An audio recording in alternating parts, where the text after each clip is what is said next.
ورحمۃ اللہ وبرکاتہ۔ بسم اللہ الرحمن الرحیم۔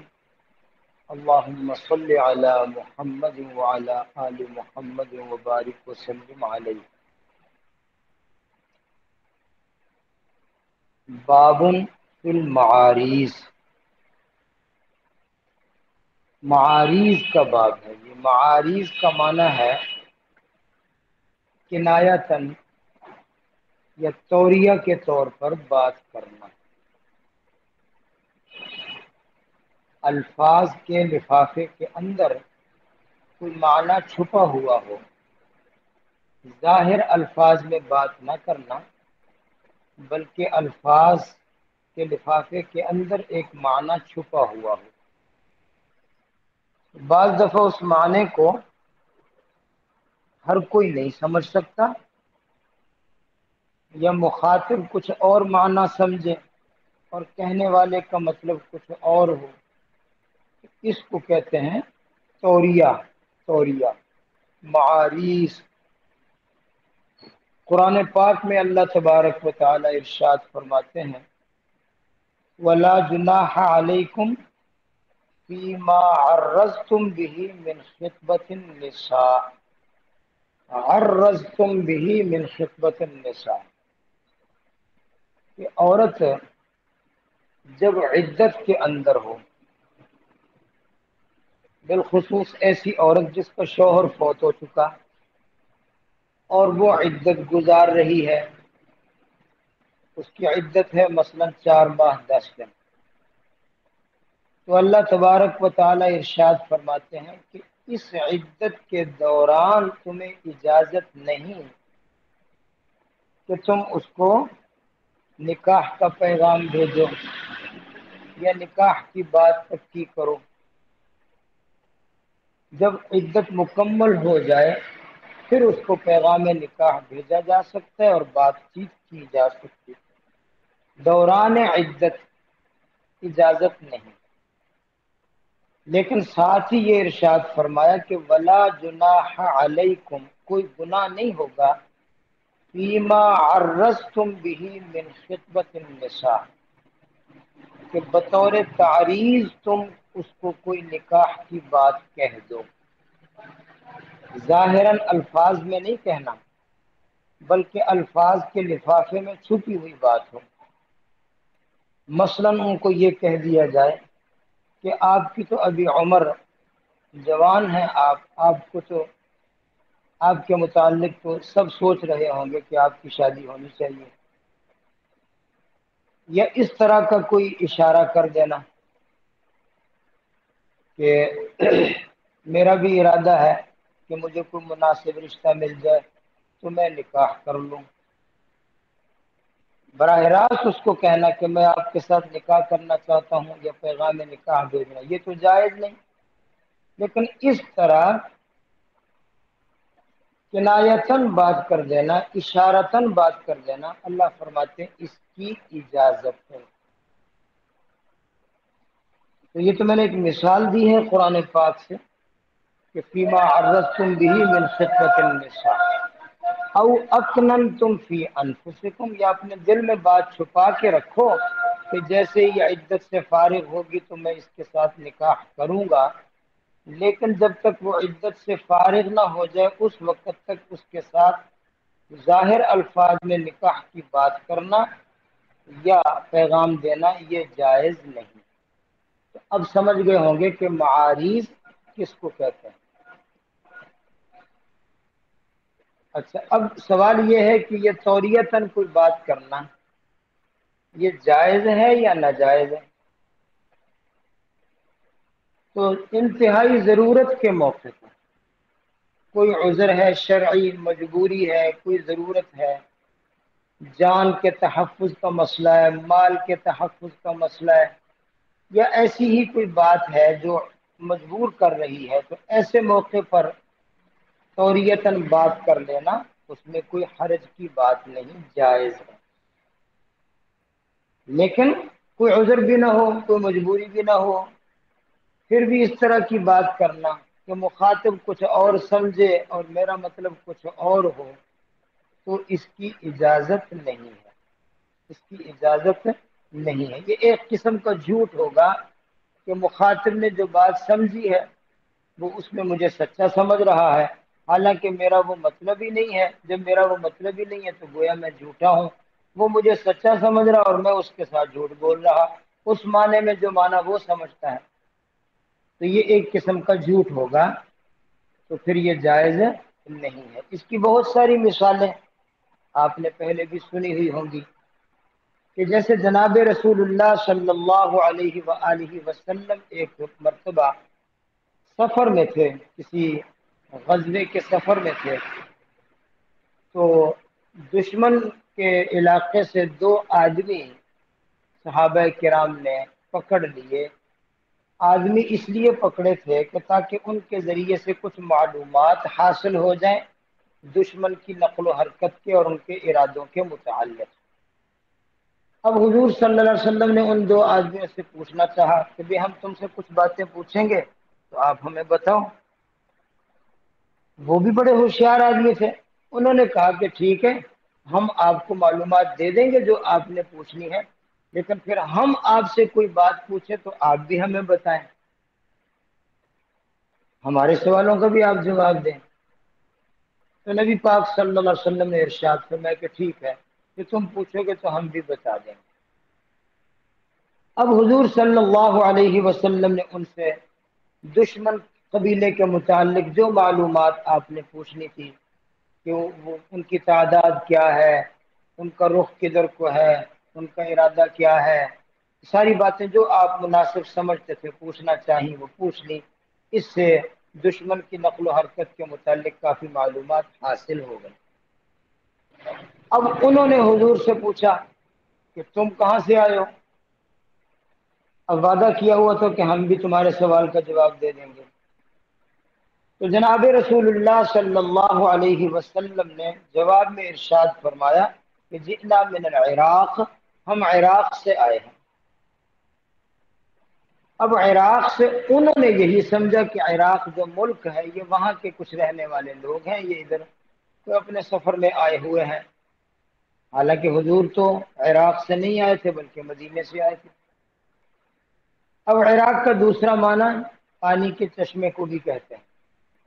تو نبی پاک صلی اللہ علیہ وسلم نے جس چشمے کے پاس سے گزر کے آئے تھے آپ نے وہ مراد لیا کہ جئنا من العراق، ہم عراق سے یعنی پانی کے چشمے کے پاس سے آئے ہیں۔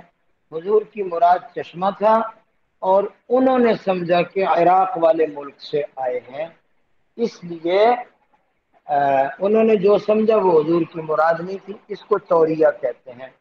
اپنے حالات کو چھپانا بھی ضروری تھا جنگی ماحول کی وجہ سے، تاکہ ہماری نقل و حرکت کا دشمن کو پتہ نہ پڑ جائے۔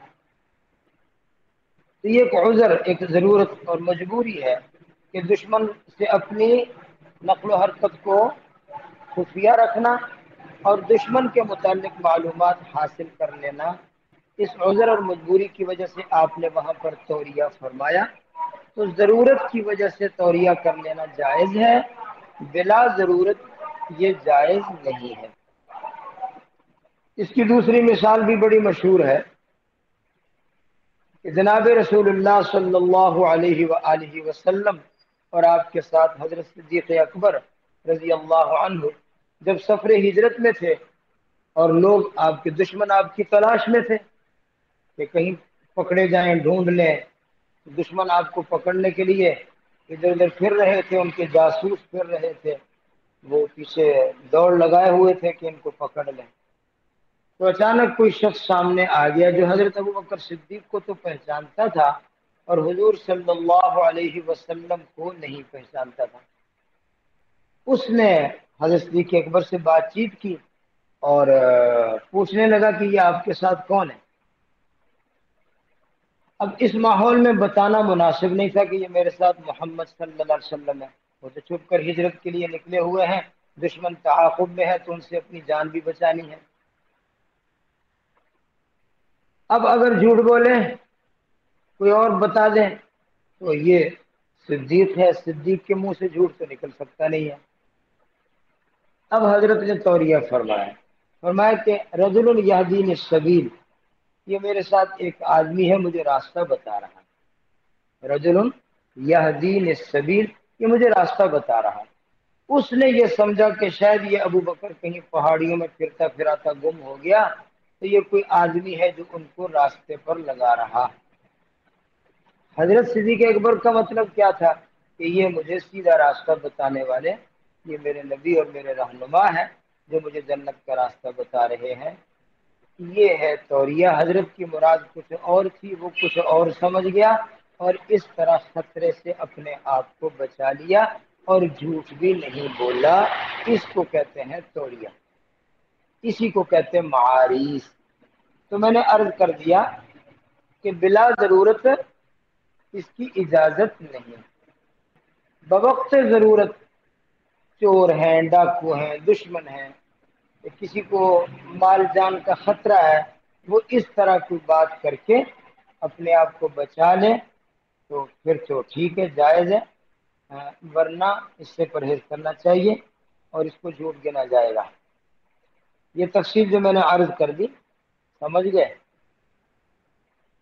عن سفیان بن اسید الحضرمی قال سمعت رسول اللہ صلی اللہ علیہ وسلم یقول کبرت خیانة ان تحدث اخاك حدیثا هو لك به مصدق وانت له به کاذب۔ حضرت سفیان بن اسید الحضرمی فرماتے ہیں میں نے رسول اللہ صلی اللہ علیہ وسلم سے سنا، حضور فرماتے کبرت خیانتاً، بہت بڑی خیانت ہوگی، ان تحدث اخاک حدیثا، کہ تو اپنے بھائی کو کوئی ایسی بات کہے، هو لک به مصدق، وہ اس بات میں تجھے سچا جانتا ہے، وانت له به کاذب، اور تو اس کے ساتھ اس بات میں جھوٹ بول رہا ہو، تو یہ بہت بڑی خیانت ہوگی۔ اس لیے اگر بلا ضرورت ایسے کیا تو اس کو جھوٹ گنا جائے گا اور یہ جائز نہیں ہوگا۔ بابن فی زعموا، زعموا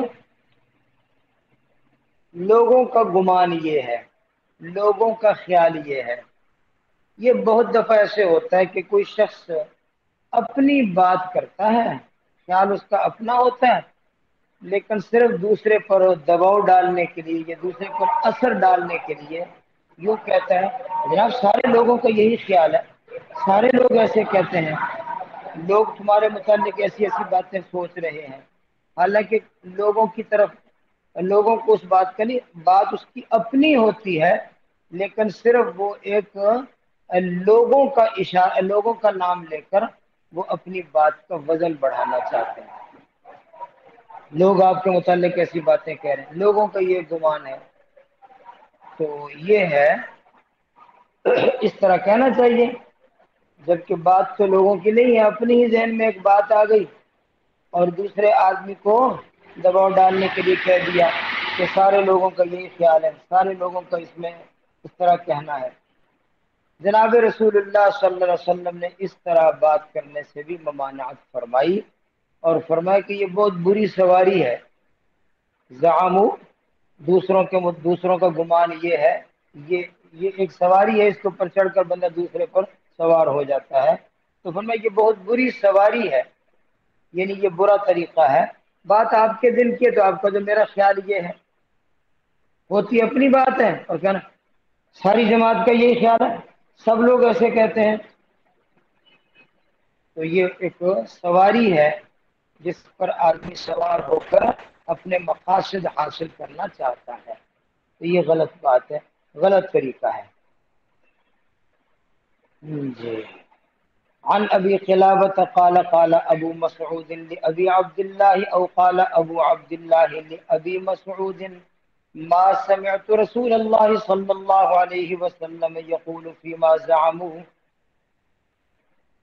ما سمعت رسول اللہ صلی اللہ علیہ وسلم یقول فی زعموا، یہ ایک شخص دوسرے سے پوچھ رہے ہیں کہ حضور صلی اللہ علیہ وسلم نے زعموا کے متعلق کیا فرمایا، آپ نے کچھ سنا؟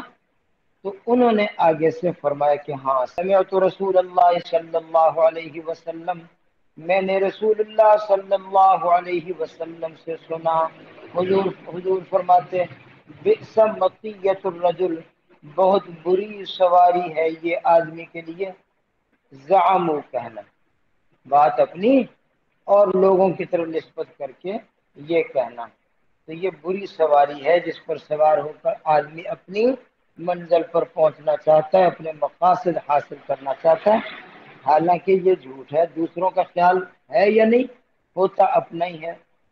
کہتا ہے زعام باب فی الرجل یقول فی خطبته اما بعد، خطبہ جب ہم پڑھتے ہیں کسی بھی موقع پر، نکاح کا خطبہ، عید کا خطبہ، جمعہ کا خطبہ، یا ویسے تقاریر بیانات علماء کرتے ہیں، تو حمد و صلات کے بعد کہتے ہیں اما بعد۔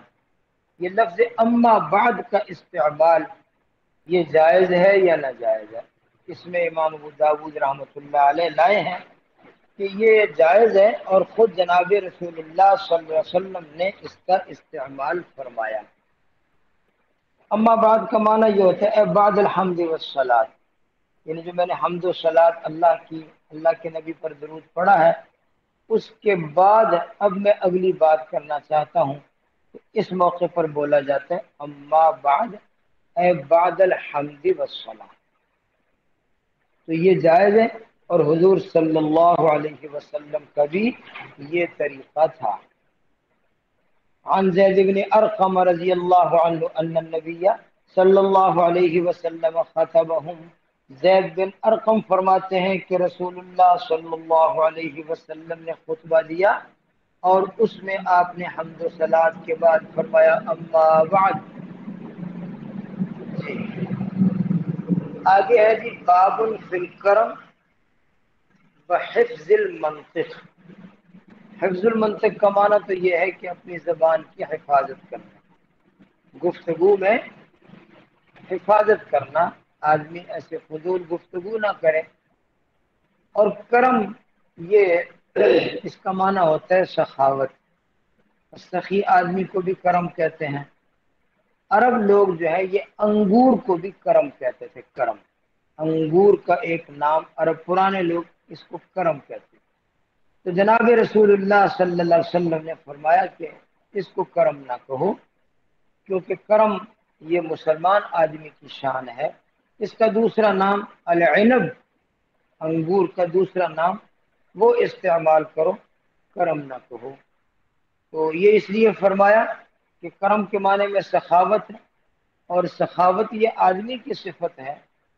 تو جو غیر معقول ہے، انگور وغیرہ یہ کوئی پھل، ان کو سخی کہنا یہ بے معنی سا لفظ ہے، اس لیے آپ نے فرمایا کہ دوسرا نام استعمال کرو، کرم والا نام استعمال نہ کرو۔ عن ابی ہریرہ عن رسول اللہ صلی اللہ علیہ وسلم قال لا یقولن احدکم الکرم، تم میں سے کوئی بھی انگور کو کرم نہ کہے، اس لیے کہ کرم تو مسلم آدمی کی شان ہے۔ ولیکن قولوا حدائق الاعناب، تم اس کو حدائق الاعناب کہہ سکتے ہو، انگوروں کے خوشے، انگوروں کے باغات۔ تو کرم جو ہے انگور کی بیل کو یا انگور کے باغ کو یا انگوروں کو کہتے تھے، حضور نے فرمایا یہ نہ کہو، بلکہ ان کو دوسرے نام سے یاد کرو۔ تو یہ کوئی شرعی احکام میں سے نہیں ہے کہ جائز ناجائز والی بات ہے، یہ ایک معنی کے لحاظ سے ایک لفظ آپ نے یہاں پسند نہیں کیا تو کہا دوسرا لفظ استعمال کرو۔ جی باب لا یقول المملوک ربی و ربتی، کوئی مملوک، کوئی غلام، وہ اپنے آقا کو رب نہ کہے۔ اگر اس کی آقا کوئی خاتون ہے، عورت ہے، تو اس کو ربتن نہ کہے۔ رب مذکر ہے، ربتن مؤنث ہے، مالک کو کہتے ہیں رب۔ یہ مسئلہ سمجھنے سے پہلے ایک اور بات عرض کرتا ہوں تاکہ اس مسئلے کو سمجھنے میں آسانی ہو جائے۔ آپ نے یہ مسئلہ بار بار پڑھا ہے کہ حضور صلی اللہ علیہ وسلم نے جب شراب کی حرمت کا حکم جاری فرمایا کہ شراب حرام ہے اور شراب مت پیو، منع کر دیا، تو اس کے ساتھ آپ نے ان برتنوں پر بھی پابندی لگائی تھی جو شراب کے لیے استعمال ہوتے تھے۔ برتن، یہ برتن بھی توڑ دو، بلکہ ایک حدیث میں ہے، جیسے آپ نے شاید پڑھا ہے کہ جب وہ گدوں کے گوشت پک رہے تھے تو حضور نے جب فرمایا کہ یہ دیگیں الٹ دو، یہ گوشت الٹ دو، ان کو استعمال نہیں کرنا، اور فرمایا ہانڈیوں کو بھی توڑ دو، یہ برتن توڑ دو۔ تو بہت سے صحابہ نے عرض کیا کہ ہمارے پاس برتن تو اور ہے نہیں، تو آپ اجازت نہیں دے دیتے کہ ہم برتن کو دھو لیں، صاف کر لیں اور پھر استعمال کر لیں؟ تو آپ نے فرمایا چلو ٹھیک ہے، ایسے کر لو، اگر اور برتن نہیں ہے تو برتن دھو لو، لیکن جو برتنوں کے اندر گدوں کے گوشت ہیں ان کو الٹ دو۔ تو شراب میں بھی ایسے ہی بعد میں برتنوں کی اجازت بھی دے دی، اور فرمایا کن تو نہے تو کن، میں نے تمہیں پہلے منع کیا تھا، اب میری طرف سے اجازت ہے برتنوں کے استعمال۔ تو آپ ذرا غور فرمائیں کہ وہ برتنوں کے استعمال پر جو پابندی آئی تھی شروع میں کہ برتن بھی توڑ دو، اس کی کیا وجہ تھی؟ برتن فی نفسی ہی تو حرام نہیں ہوا تھا، وہ تو دھونے سے پاک ہو جاتا ہے، ان کو توڑنے کا کیوں حکم دیا تھا؟ صرف اس لیے تاکہ دلوں کے اندر جو ہے وہ شراب کے متعلق خوب تنفر بیٹھ جائے، جس چیز سے ہم منع کر رہے ہیں اس کی حرمت اور اس کی نفرت دلوں میں جم جائے، اس لیے اولاً شراب سے بھی منع کیا، شراب کے برتن سے بھی منع کیا، گدے کے گوشت سے بھی منع کیا، گدے کے گوشت پکنے والی ہنڈیاؤں سے بھی منع کیا۔ تو وہ ممانعت اگرچہ عارضی تھی، لیکن اس کا مقصد کیا تھا؟ مقصد یہی تھا کہ تاکہ اچھی طرح حرام چیزوں کی نفرت دلوں میں بیٹھ جائے۔ یہ مسئلہ جب سمجھ گئے، اب ہمارا یہ جو سامنے باب ہے، اب اس کا مسئلہ سمجھ گئے۔ اپنے مالک کو غلام، اپنے آقا کو اپنے مالک کو رب کہہ لے تو اس میں لغوی طور پر کوئی قباحت نہیں، یا اپنی آقا کو، اس کی آقا عورت ہے اس کو ربتن کہہ لیں تو اس میں کوئی قباحت نہیں، کیونکہ رب کا معنی پالنے والا، تو اس کی نسبت جو ہے وہ مخلوق کی طرف بھی آئی ہے۔ جیسے حضرت یوسف علیہ الصلاۃ والسلام نے یہ فرمایا تھا معاذ اللہ انہ ربی احسن مثوایا، انہ ربی، یہ اپنے اس آقا کو کہہ رہے تھے جس کے یہ غلام تھے، انہ ربی، وہ میرا رب ہے، یعنی میرا آقا ہے، احسن مثوایا، اس نے بڑی عزت کے ساتھ مجھے اپنے گھر میں ٹھکانہ دیا ہوا ہے، اور آج میں اسی کی عزت پر ڈاکہ ڈالوں تو یہ میرے لیے اچھی بات نہیں ہے۔ اس لیے انہوں نے اس عورت کی بات ماننے سے انکار کر دیا، اور انکار کرتے کیا فرمایا؟ معاذ اللہ انہ ربی احسن مثوایا۔ تو یہاں اس نے رب کس کو کہا تھا؟ اپنے آقا کو۔ اور جب ماں باپ کے لیے دعا ہمیں سکھائی گئی ہے رب ارحمہما کما ربیانی صغیرہ، ربیانی صغیرہ، تو یہاں بھی ربوبیت، پالنا، جس کا مادہ رب ہے، کس کی طرف نسبت آ گئی؟ ماں باپ کی طرف۔ تو اس میں شرعی طور پر کوئی قباحت نہیں ہے اگر کوئی غلام اپنے آقا کو رب کہہ دے، یا اس کی آقا عورت ہے تو اس کو ربتن کہہ دے، لیکن حضور صلی اللہ علیہ وسلم نے منع فرما دیا۔ تو یہ ممانعت اس درجے کی ہے کہ جب آپ نے شرک سے اور بت پرستی سے لوگوں کو روکا اور منع کیا تو ضرورت اس بات کی تھی کہ شرک اور بت پرستی کی نفرت دلوں میں بیٹھ جائے۔ اس نفرت کو دلوں میں بٹھانے کے لیے جو نام، جو صفات اللہ کی ہیں، وہ الفاظ بھی غیر اللہ کے لیے استعمال کرنے سے منع فرما دیا، تاکہ خوب دلوں میں بات راسخ ہو جائے کہ یہ شان اللہ کی ہے اور اللہ کی کسی بھی صفت میں کوئی اور شریک نہیں ہے۔ یہ ممانعت کی یہ وجہ ہے۔ یہ ایک عارضی ممانعت تھی جس کا مقصد عقیدہ توحید کو دلوں میں راسخ کرنا، اور شرک اور بت پرستی وغیرہ اور غیر اللہ کی طرف ان باتوں کی نسبت کہ یہ پالنے والا، یہ رزق دینے والا، یہ دلوں میں بیٹھ جائے کہ یہ نسبتیں غیر اللہ کی طرف کرنی جائز نہیں ہے۔ اس لیے ابتداءً اس سے بھی منع فرمایا کہ کوئی غلام اپنے مولا کو رب نہ کہے، کوئی غلام، کوئی لونڈی بھی اپنی آقا کو، اپنی خاتون مالک کو ربتن نہ کہے۔ تو اس سے پرہیز کرنا چاہیے، کیونکہ عقیدہ توحید جو ہے وہ اچھی طرح دلوں میں راسخ ہو جائے۔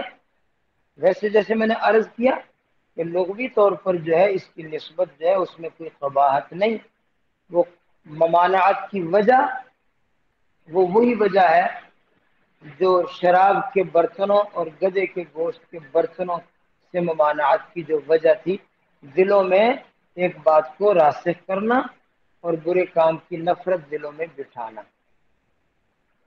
سمجھ گئے؟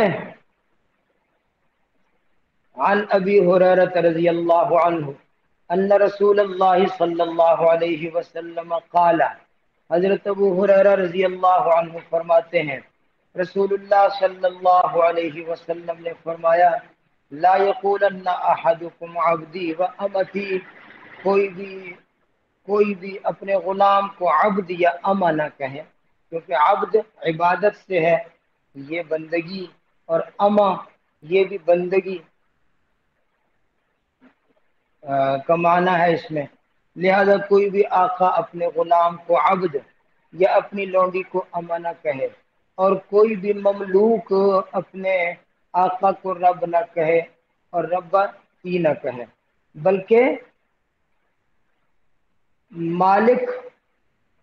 مالک جو ہے وہ اپنے غلام کو فتح کہے، فتایا، اور اگر لڑکی ہے تو یوں کہ فتاتی، میری لونڈی۔ اور مملوک اپنے آقا کو رب نہ کہے بلکہ سیدی کہے، سیدی میرا سردار، یا سیدتی میری سردارنی، کیونکہ فَإِنَّكُمْ مَمْلُوكُونَ، مملوک تم سب اللہ کے ہو، اور رب جو ہے وہ اللہ ہے۔ لہذا یہ الفاظ جو ربوبیت کے لیے یا بندوں کی عبودیت کے لیے معنی رکھتے ہیں، وہ الفاظ باہمی رشتوں کے لیے استعمال نہ ہی کرو۔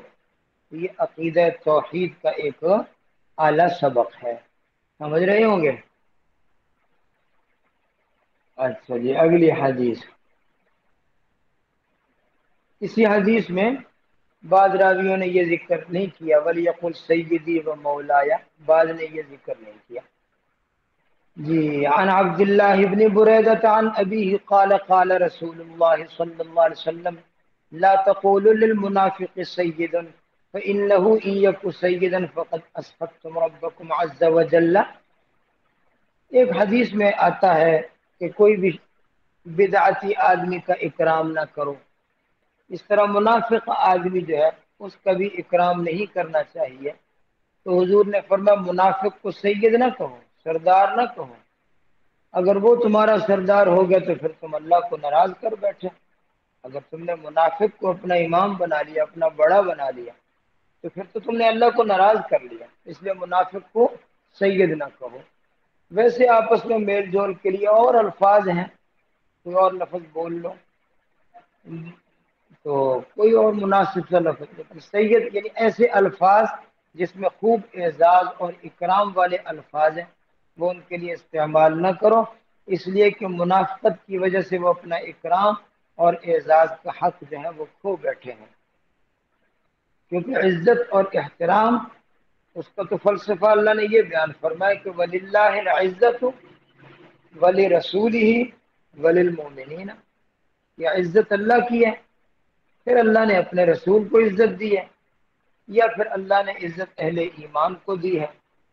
وَلَكِنَّ الْمُنَافِقِينَ لَا يَعْلَمُونَ، منافق تو لا يعلمون ہے، تو لہذا یہ جو عزت اللہ نے دی ہے تو ایسا کوئی عزت اور اکرام کا لفظ منافق کے لیے نہیں بولنا چاہیے، بہتر نہیں ہے۔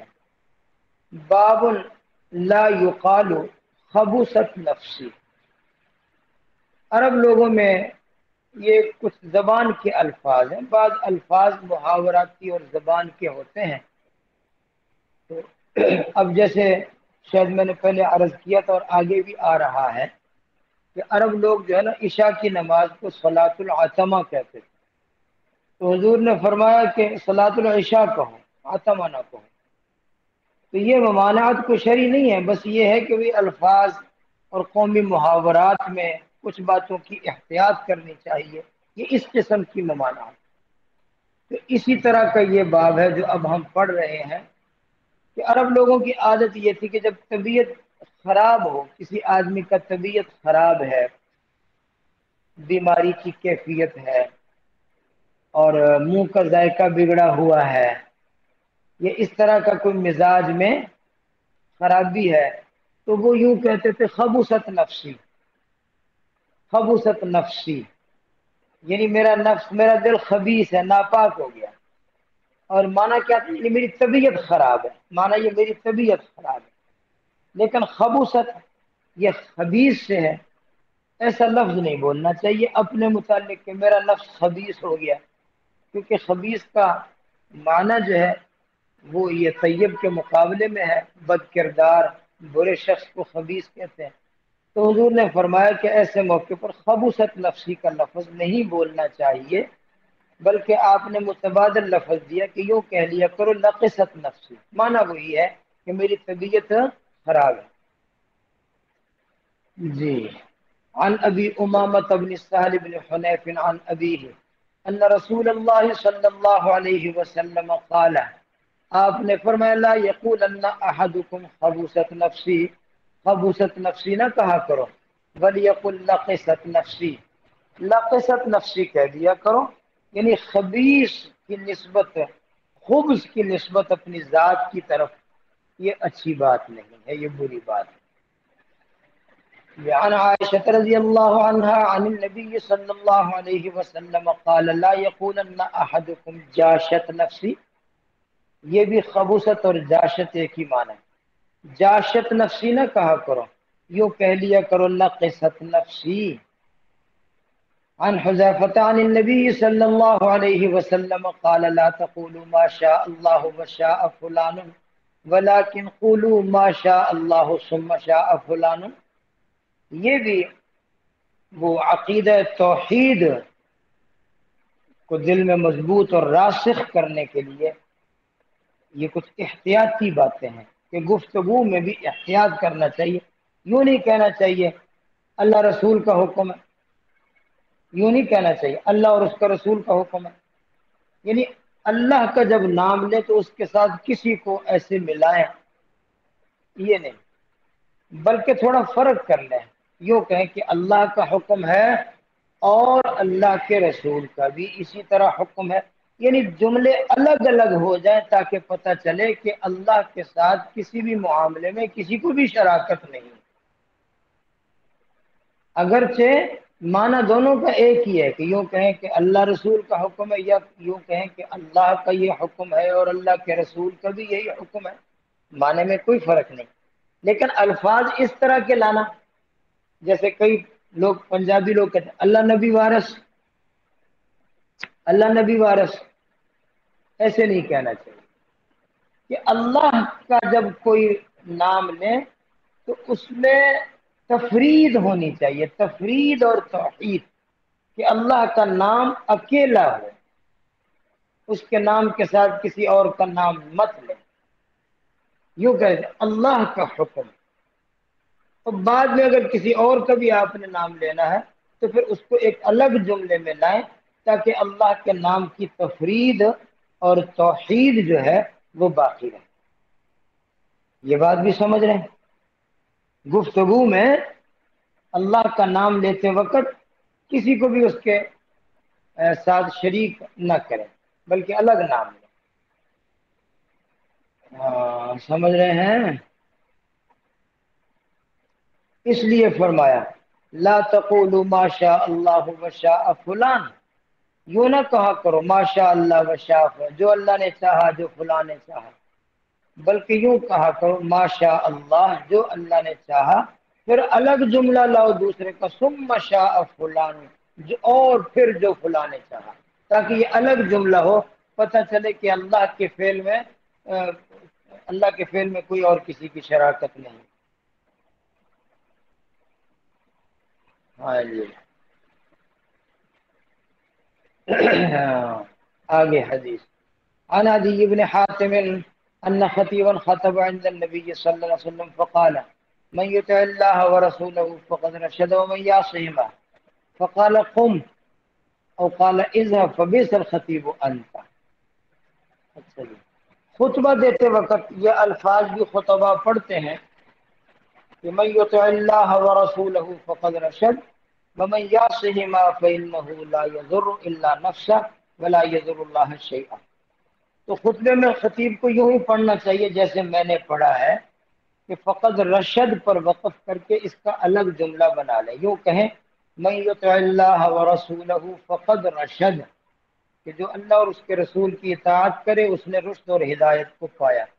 اور آگے الگ جملہ ومن یعصہما فانہ لا یضر الا نفسہ ولا یضر اللہ شیئا، کہ جو اللہ کی اور اللہ کے رسول کی نافرمانی کرے گا اس نے وہ اپنا ہی نقصان کرے گا، کسی اور کا کیا بگاڑے گا.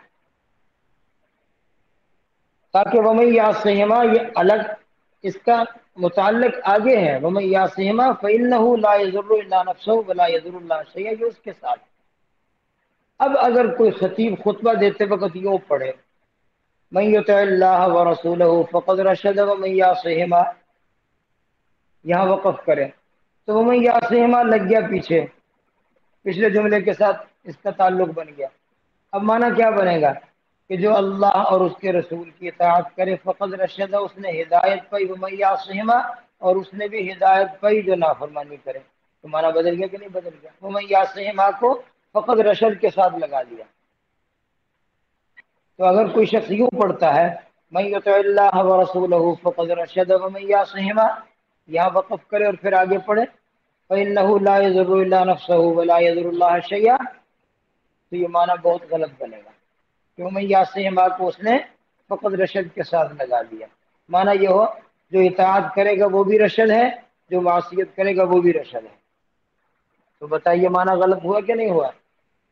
تو اس لیے عربی زبان ایسی ہے کہ اس میں وقف و وصل کا بھی خیال ہوتا ہے کہ اگر گفتگو میں یہاں وقف کر دیا تو معنی اور ہو جائے گا، اس کو ملا دیا تو معنی اور ہو جائے گا. قرآن پاک کے نسخوں کے آخر میں ایک صفحہ لگا ہوا ہوتا ہے جہاں بعض کلمات کی نشاندہی بھی کی ہوئی ہوتی ہے بہت دفعہ کہ یہ وقف یہاں نہیں کرنا یہاں کرنا ہے. اگر یہاں وقف کیا تو معنی بدل جائے گا، یہاں وقف کیا تو معنی درست رہے گا. قرآن پاک میں بعض اوقاف ہے جہاں وقف لازم لکھا ہوتا ہے، یہاں ضرور وقف کریں، وصل کریں گے تو معنی بدلنے کا اندیشہ ہے. اور کہیں یہ لکھا ہوتا ہے لا، درمیان آیت میں کہیں لام الف لکھا ہوتا ہے، مطلب یہ یہاں وقف نہ کریں بھائی، یہاں بالکل وقف نہ کریں. اگر آپ نے یہاں وقف کیا تو پھر معنی کے بدلنے کا اندیشہ ہوتا ہے. تو یہ ہیں وہ عربی زبان کے متعلق کچھ وقف و وصل کے مسائل. یہ بات بھی سمجھ گئے؟ سمجھ گئے؟ خطب عند النبی صلی اللہ علیہ وسلم، ایک خطیب نے حضور کے سامنے خطبہ دیا اور خطبے میں کیا کہا؟ اس نے یوں کہا من یطع اللہ ورسولہ فقد رشد ومن یعصہما، یہاں وقف کیا. آپ نے فرمایا جا نکل جا یہاں سے، بئس الخطیب انت، تو بہت برا خطیب ہے، تجھے کوئی پتہ نہیں کہ کیا بات کہاں کرنی ہے اور کس جملے کو کس کے ساتھ جوڑنا ہے. اٹھ نکل جا یہاں سے، بئس الخطیب انت، تو برا خطیب ہے. تجھے خطابت کے فن سے اور اس کے متعلق جو قواعد ہیں اس سے تجھے کوئی واقفیت ہی نہیں ہے، چلا جا یہاں سے. جی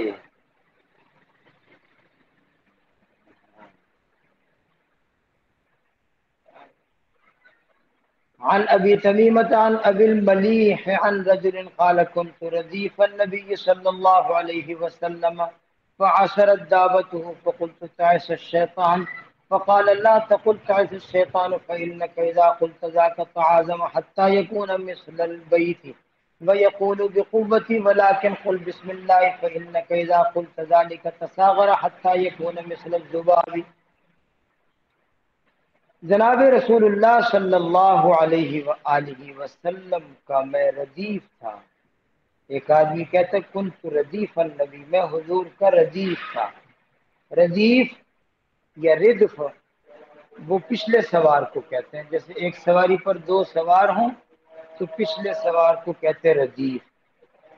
تو یہ ایک صحابی فرماتے کہ میں حضور کا پیچھے سوار تھا، حضور کا ردیف تھا، فعصرت دابتہ، آپ کی دابا جس پر ہم سوار تھے وہ اچھلنے لگی یا گرنے لگی، مطلب اس کا پاؤں لڑکھڑایا اور وہ گرنے لگی۔ یہ معنی کر لیتے ہیں کہ فعصرت دابتہ، اس کی دابا کو ٹھوکر لگی، ٹھوکر لگی تو ایسے اوپر والے سوار بھی گرنے لگتے ہیں تو مشکل سے سنبھلے۔ تو یہ جو حضور کا ردیف ہے یہ کہتا ہے میں نے کہا تعس شیطان، شیطان کا برا ہو، شیطان کا برا ہو۔ ایسے موقع پر کوئی اس طرح کا لفظ منہ سے نکل جاتا ہے کہ فلاں کا برا ہو، شیطان کا برا ہو، تو حضور نے فرمایا تعس شیطان نہ کہو، تعس شیطان نہ کہو، کیونکہ جب تم شیطان کو تعس شیطان کہتے ہو تو شیطان خوش ہوتا ہے، میری کوئی ویلیو ہے، لوگ مجھے گالیاں دیتے ہیں، میری کوئی ویلیو ہے، میری کوئی شان ہے، لوگ مجھے گالیاں دیتے ہیں، اس کا مطلب یہ کہ میرا کوئی وزن ہے، میری کوئی شان ہے، تو شیطان موٹا ہوتا ہے، خوش ہوتا ہے۔ ہاں جی۔ تو فرمایا ایسے نہ کہو، شیطان خوش ہوتا ہے۔ فرمایا لا تقل تعس الشیطان، تعس الشیطان نہ کہو، فإنک اذا قلت ذلک، جب تم اس طرح کی بات کہتے ہو تعاظم، شیطان موٹا ہو جاتا ہے، خوشی سے پھول کر کپا ہو جاتا ہے، حتی یکون مثل البیت، حتیٰ کہ اتنا موٹا ہو جاتا ہے جیسے یہ بڑا کوٹھا ہے، بڑا گھر ہے، اتنا موٹا ہو جاتا ہے خوشی سے۔ وَيَقُولُ بِقُوَّتِي، اور وہ دل میں کہتا ہے کہ بقوتی، میری بھی طاقت ہے، مجھے لوگ گالیاں دیتے ہیں اس کا مطلب میری طاقت ہے۔ ولیکن قل، حضور نے فرمایا ایسے موقع پر چلتے چلتے ٹھوکر لگے، جو سواری کو ٹھوکر لگے اور ایسے ایسے بندہ بے وزن ہو رہا ہو، گرنے کا خطرہ ہو، تو یوں کہہ دینا چاہیے بسم اللہ، اللہ کا نام، اللہ کا نام، اللہ کے نام کی برکت۔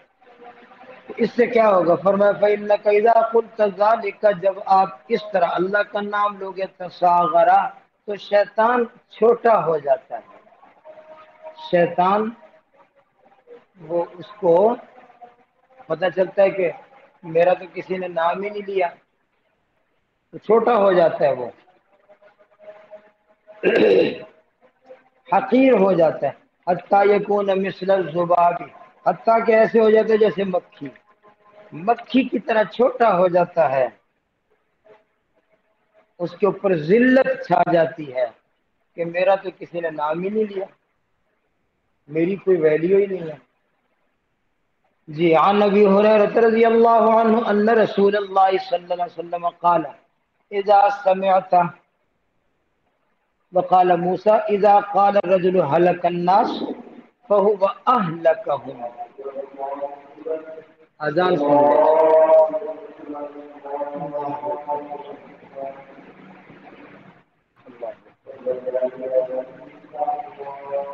اشهد ان لا اله الا الله،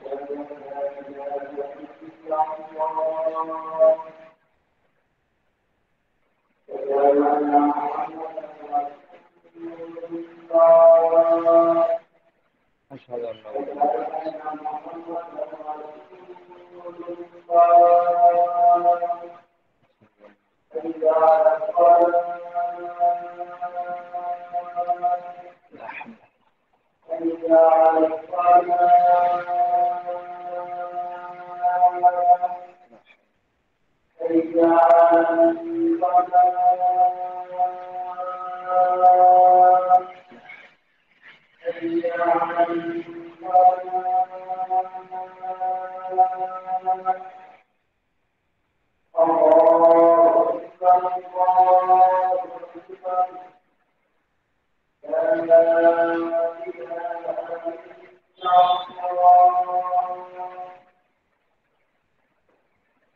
اللهم صل على محمد اللهم رب هذه الدعوة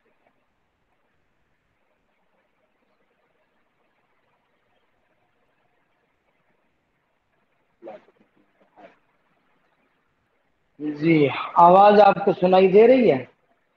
عن ابی ہریرہ، حضرت ابو ہریرہ رضی اللہ عنہ سے یہ حدیث ہے، فرماتے ہیں کہ رسول اللہ صلی اللہ علیہ وسلم نے فرمایا، جب تم سنو کہ کوئی شخص یہ کہتا ہلک الناس، لوگ برباد ہو گئے، بعض دفعہ باتوں باتوں میں ایسے کہہ دیتے ہیں سارے جہان کے لوگوں کا بیڑا غرق ہو گیا، سب کا بیڑا غرق ہو گیا، سب برباد ہو گئے. تو اس طرح جب تم سنو کہ کوئی کہتا ہے فہو اہلکہم، اس کو دو طرح پڑھ سکتے ہیں، اہلکہم ماضی کا صیغہ، فہو اہلکہم اسی نے ان کو ہلاک کیا ہے. یعنی یہ بھی ایک سبب ہے لوگوں کے برباد ہونے کا، لوگوں کے ہلاک ہونے کا. یہ کہنے والا بھی بذات خود ایک سبب ہے، اس نے ہلاک کیا. یہ کیسے سبب ہے؟ اس لیے کہ دیکھیں کہ یہ کہنے کی وجہ کیا ہے. اس طرح جب آدمی کہتا ہے تو کیوں کہتا ہے؟ وہ اپنے آپ کو بڑا پاک صاف سمجھتا ہے کہ میں بہت نیک ہوں، میں بہت امانت دار ہوں، میں کوئی گناہ گار نہیں ہوں. لوگ برباد ہو گئے، لوگوں کا بیڑا غرق ہو گیا، سب لوگ خائن ہو گئے، سب لوگ برے ہیں. اس کا مطلب یہ کہ اپنے آپ کو بہت اچھا سمجھ رہا. تو اپنے آپ کو اچھا سمجھنا یہ تکبر ہے، اور یہی سبب ہے دوسرے کی بربادی کا. تو فرمایا یہ بذات خود ان کو برباد کرنے والا ہے، کیونکہ یہ تکبر کر رہا ہے. اور دوسرا اس کو یوں پڑھا گیا فَهُوَ أَهْلَكُهُمْ، اس میں تفضیل کا سیغہ، یہ سب سے زیادہ خود ہلاک ہونے والا ہے. یہ کہتا تو یہ ہے کہ لوگ ہلاک ہو گئے، حالانکہ یہ خود بذات خود سب سے زیادہ خود ہلاک ہونے والا ہے. کیوں؟ اس لیے کہ یہ اس زعم میں ہے، اس تکبر میں ہے کہ میں تو بہت نیک پاک ہوں، باقی لوگ سارے خراب ہو گئے. لہذا ایسے نہیں کہنا چاہیے کہ ہلاک الناس، لوگ ہلاک ہو گئے. یا تو اپنے آپ کو بھی شامل کرے ساتھ کہ بھی یار ہم سب لوگ ہی دین سے دور ہو گئے ہیں، ہم سب لوگ ہی نقصان میں جا رہے ہیں. یہ تو ایک بات ہے. اپنے آپ کو نکال کر دوسروں کو کہتے ہیں سارا جہان برباد ہو گیا، سب لوگ خراب ہو گئے، سب بے ایمان ہیں. تو اس کا مطلب یہ کہ یہ تکبر میں ہے، اور تکبر کرنے والا خود ہلاک ہونے والا ہے.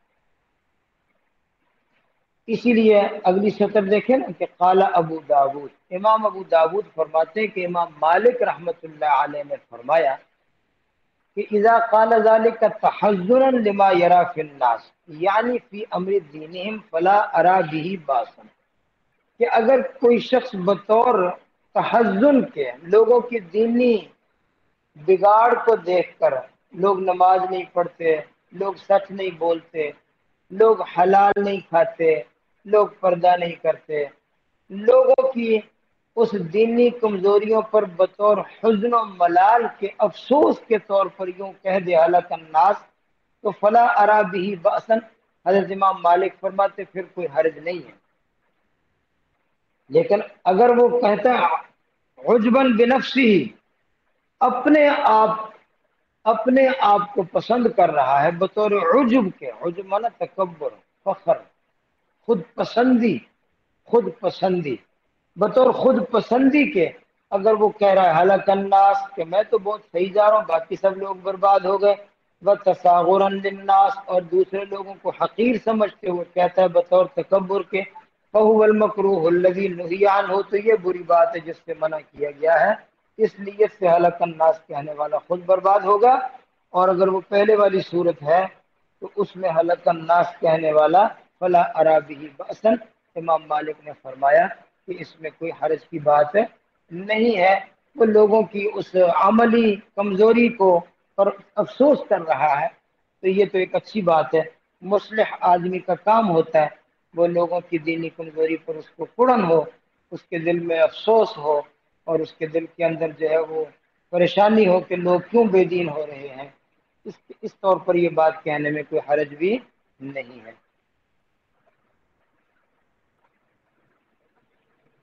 یہ غالباً شیخ سعدی شیرازی رحمۃ اللہ علیہ کا ہی واقعہ ہے.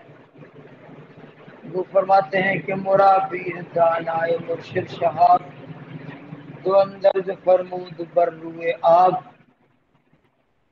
یکے آن کے برخیش و خوشبی مباش، دیگر آنکھیں بر غیر بجدی مباش، یہ ان کی رباعی ہے کہ مرا پیر دانائے مرشد شہاب، کہتے میرے پیر میرے مرشد شہاب،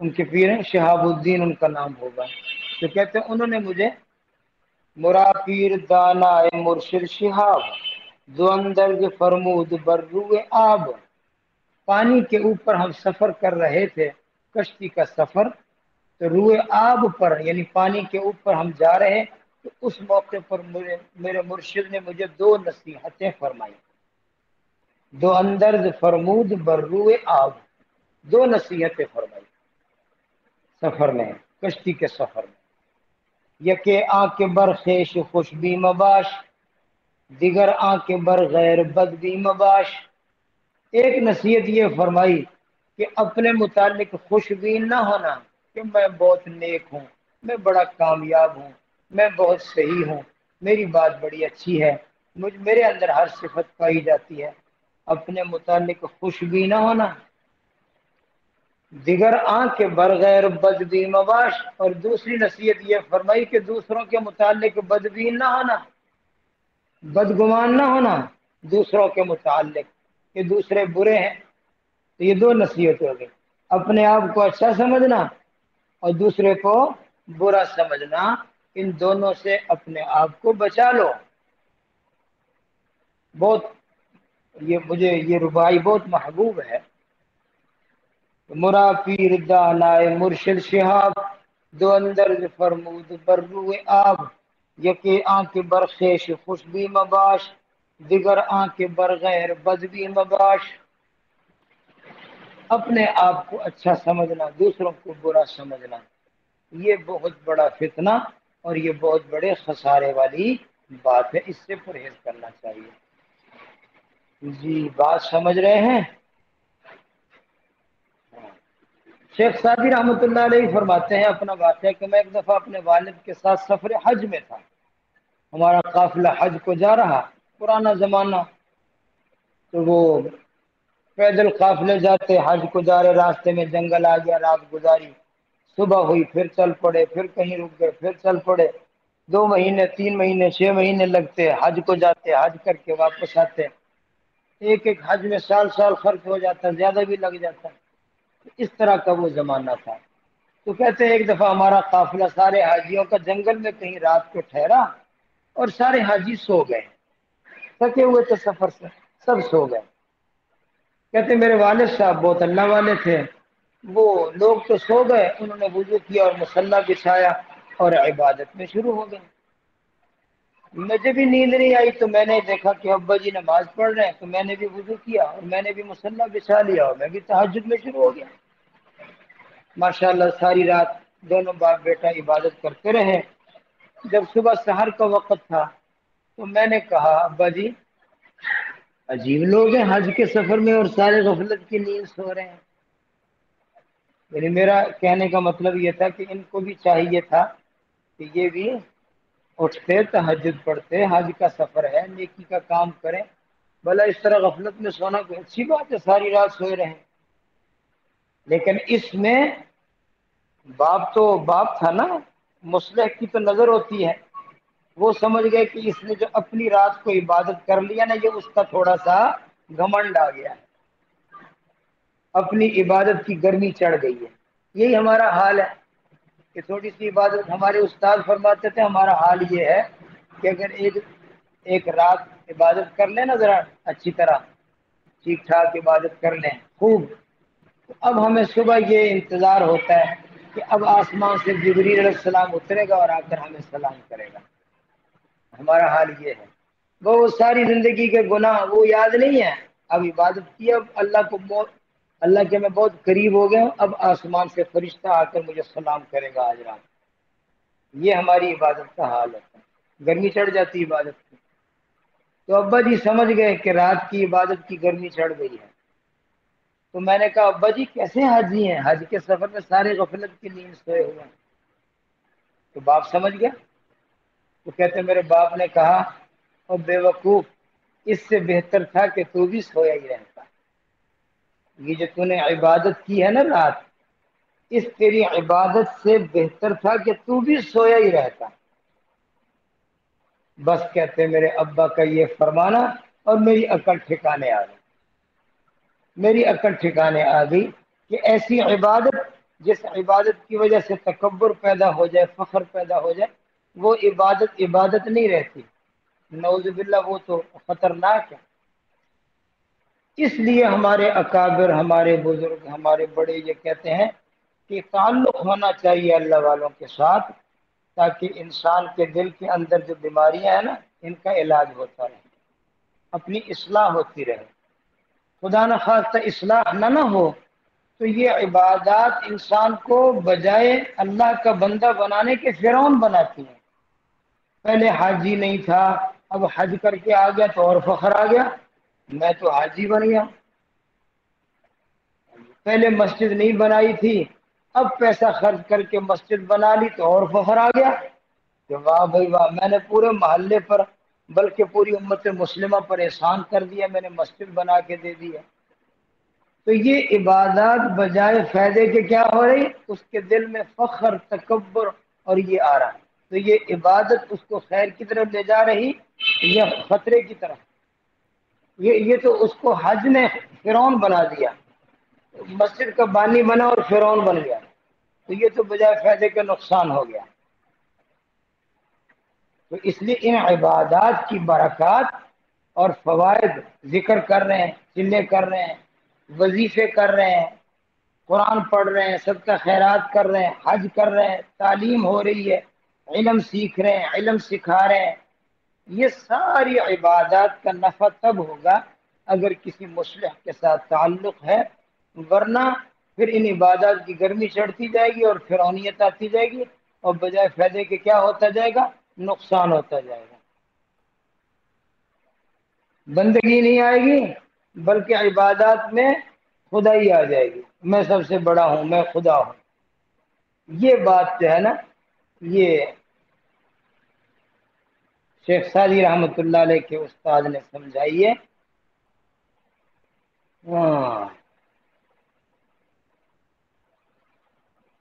مرا پیر دانا مرشد شہاب، دو اندر فرمود بر روئے آب، یکے آ کے برخیش خوشبی مباش، دیگر آ کے بر غیر بدبی مباش۔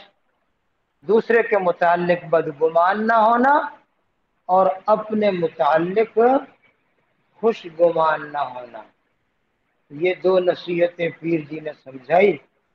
اللہ تعالی ہمیں بھی اس پر عمل کرنے کی توفیق عطا فرمائے۔ تو اپنے آپ کو کہنا کہ میں تو بڑا نیک ہوں، لوگ برباد ہو گئے، تو فرمایا فَهُوَ أَهْلَكُهُمْ، یہ خود برباد ہو رہا، پہلے یہ برباد ہوگا، اس میں تکبر آ گیا۔ آپ نے وہ واقعہ بھی پیچھے پڑا کہ ایک عبادت گزار نے گناہ گار کو کہہ دیا تھا کہ اللہ تجھے نہیں بخشے گا، تو اللہ تعالیٰ نے فرشتے کو کہا دونوں کو پکڑ کے لے آؤ، دونوں کی کٹھی موت آ گئی اللہ کے دربار میں۔ اللہ نے اس گناہ گار کو کہا کیوں گناہ کرتا تھا جب یہ تجھے منع کرتا تھا؟ اس نے کہا یا اللہ گناہ تو کرتا تھا لیکن میں امید تھا تیری مغفرت سے، امیدوار تھا۔ میں کہا ٹھیک ہے، امید تھی، جی تھی، چلو جاؤ جنت میں۔ دوسرے کو کہا کہ تو کون ہوتا ہے یہ کہنے والا کہ اللہ کبھی نہیں بخشے گا، میری بخشش کا تو ٹھیکیدار ہے، تو نے پیرا لگا دیا میری بخشش کو، میں اپنی بخشش کا خود مالک نہیں ہوں، تو ہے، تو کون ہوتا ہے؟ اس کی ساری عبادتیں برباد کر کے اللہ نے اس کو جہنم میں داخل کر دیا۔ یاد آیا کچھ کہ یہ حدیث ہم نے پڑھی ہے کچھ ہی سبق پیچھے، پچھلے یا اس سے پچھلے سبق میں۔ تو یہ وہ ساری باتیں ہیں جی جن کو سمجھنا اور ہر وقت ان کا استحضار رہے تاکہ دلوں میں فخر، تکبر وغیرہ نہ آ جائے۔ سبحان ربک رب العزت عما یصفون وسلام علی المرسلین والحمد للہ رب العالمین۔ اللہم آمین برحمتک یا ارحم الراحمین۔ جی اجازت۔